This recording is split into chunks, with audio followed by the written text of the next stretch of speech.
Okay, so what you're seeing now is under a microscope. Basically what this is that you're seeing right now is a crystal that we've made. So basically, maybe you can show it. No. This is good because if I remove my phone, I won't be able to focus it. Oh, look at that! You can see the crystal structure. Can you go back a little bit? You can see those little leaves. Look at that. Yeah. It's so pretty.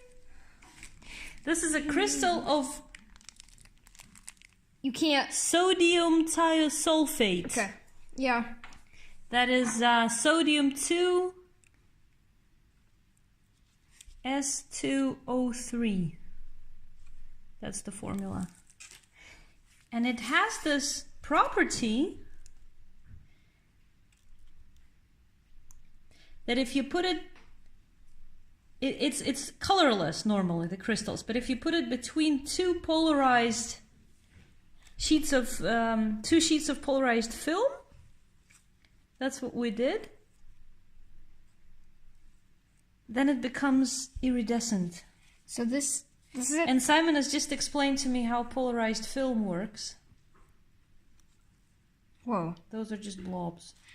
I think those are probably not cooled down yet, because originally it was liquid and then it solidified when it cooled down. Look at that, look at that. Look at all those structures. Simon, can you explain once more, really briefly, how polarized film works? Like you showed me here? Yeah, so basically... What you saw under the microscope was this. This is just... looks less pretty in real life. Well, that's also real life. Well, don't worry about it. Oh, look at the crystals, look! This is the way the crystals look, and if you don't look at them through polarized film. And this is what Simon just drew to show me basically, the way photons work is they have not the direction that they're heading, but this like polarization direction. And it's the direction that they kind of like bob up and down like this. So basically, what these are filters. So they filter out photons that are only of a particular polarization. So if basically the filter is horizontal and the photon is horizontal, then it will pass through, definitely. If the filter is horizontal and the photon is vertical, then it will definitely not pass through. It will definitely get blocked. However, if it's 45 degrees, at an angle 45 degrees at the polarization, what happens is actually really strange. What happens is it has a 50% chance of either, which is quite it has a 50%. Not only that, if it just so happens that it does pass through, then it actually changes the polarization. That's really weird. Yeah. And what do we observe here? We observe that only some light frequencies pass through, right? And some don't, and that's where the iridescence comes from, right? Basically, we put them at such an angle that, like, everything gets blocked. Basically, look. So if we put But if everything got blocked, we didn't see anything. Yeah. But if we put two of them together, so then and they're polarized the same way, then of course the photons would pass through. However, if we put them at a 90-degree angle like this, which we actually did, what happens is, okay, so photons of this polarization, so horizontal, would pass through here, but then they would get blocked here. Photons that are vertical would immediately get blocked here. Photons that are diagonal, they would get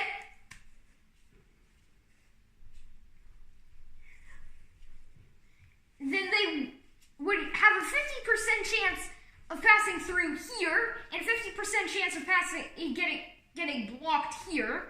But then that changes it. But then if it blocks, it gets blocked. Well, yeah, it gets blocked. If it passes through, then it will change the polarization to horizontally polarized, and so it will get blocked here. So everything, no matter what, it gets blocked. But how do we see the iridescence then, if everything gets blocked? I don't really know. I think some photons do pass through. Or maybe we just weren't so careful in our thing, and we like put them slightly. Because one thing that I noticed is we didn't see, but it was really dark. So I think what happens is some photons do get through, and then only of certain frequencies, so we only see certain colors. This is normally the way iridescence works. Just like on on soap film. Yeah, we put them together so that everything gets blocked. So yeah, that's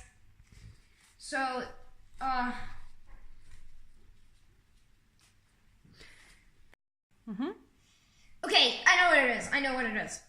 If the light is horizontally polarized, it would pass through here, but then get blocked here.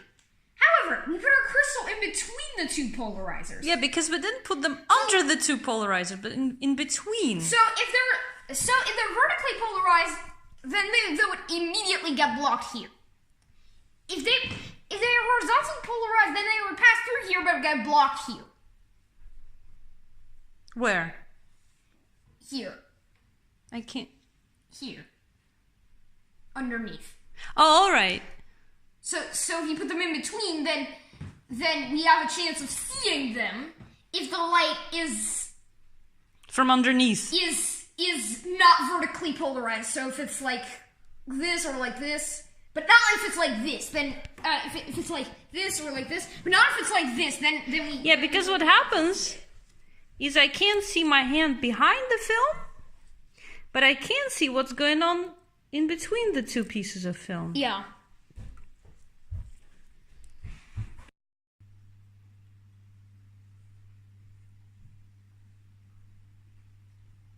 Oh. Now there's just one layer of film, polarized film, against the computer screen. And it's also working, but as soon as I remove it from the computer screen... So basically, how does this work? Basically, the computer screen also has a polarizer. So if you want to get one, well, you could either buy one, we got these from a milk chemistry set.